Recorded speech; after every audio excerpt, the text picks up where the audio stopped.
ఇప్పటి వరకు టోల్ గేట్ల వద్ద క్యూ లైన్ లో పడుతూ ఫాస్ట్ ట్యాగ్ పెట్టుకున్నా కూడా స్కాన్ అయ్యేంత వరకు వాహనం ఆపాల్సిందే. కానీ ఇక ఆ కథ అంతం. కేంద్ర ప్రభుత్వం మరో కీలక నిర్ణయం తీసుకుంది. వాహనం ఆగకుండానే టోల్ ఫీజు కట్ అయ్యే కొత్త టెక్నాలజీ భారత్ లోకి వస్తుంది. ఈ వీడియోని పూర్తిగా చూడండి. చివరికి మీరు వావ్ ఇదే కావాల్సింది అంటారు. కేంద్ర మంత్రి నితిన్ గడ్కరీ ప్రకటించిన తాజా అప్డేట్ ప్రకారం ఫాస్ట్ ట్యాగ్ సిస్టమ్ కి కొత్త అప్డేట్ రాబోతుంది.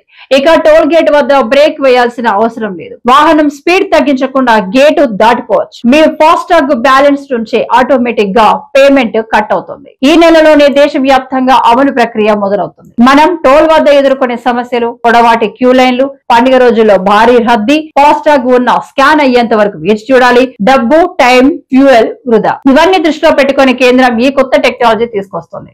కొత్త సిస్టమ్ ఎలా పనిచేస్తుంది?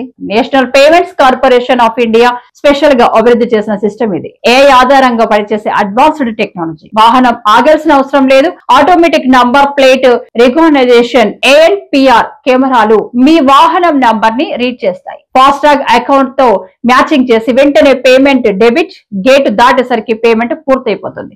ఇప్పటికే హైదరాబాద్ ORR లో కొందరు సెక్షన్లలో ఈ విధానం అమలుతుందన్నారు. ఎక్కడ మొదట ప్రారంభం? దేశవ్యాప్తంగా అమలు చేసే ముందు 10 ప్రాంతాల్లో పైలట్ ప్రాజెక్టు ప్రారంభం. ఫలితాలు సక్సెస్ అయితే త్వరలోనే పూర్తి దేశానికి ఈ సిస్టమ్ తీసుకొస్తారు. వాహనదారులకు లాభాలు: క్యూ లైన్లలో టైం వేస్ట్ కాదు, ఫ్యూయల్ సేవ్, ఆటోమేటిక్ పేమెంట్, ఎలాంటి స్కాన్ అవసరం లేదు. ప్రతి టోల్ గేట్ వద్ద 5 నుంచి 10 నిమిషాలు టైం సేవ్, ట్రాఫిక్ తగ్గుతుంది, హైవే ట్రావెల్ మరింత స్మూత్ అవుతుంది. ఇది అమల్లోకి వస్తే భారత్ రోడ్ ట్రాన్సిస్ లో రెవల్యూషన్ జరుగుతుందనడంలో సందేహం లేదు. మీకు ఈ అప్డేట్ ఎలా అనిపించింది? కింద కామెంట్ చేసి చెప్పండి. ఈ వీడియో నచ్చితే లైక్ చేయండి, షేర్ చేయండి. ఇంకా ఇలాంటి అప్డేట్స్ కోసం DAR ఫోకస్ ఛానల్ ని సబ్స్క్రైబ్ చేయండి.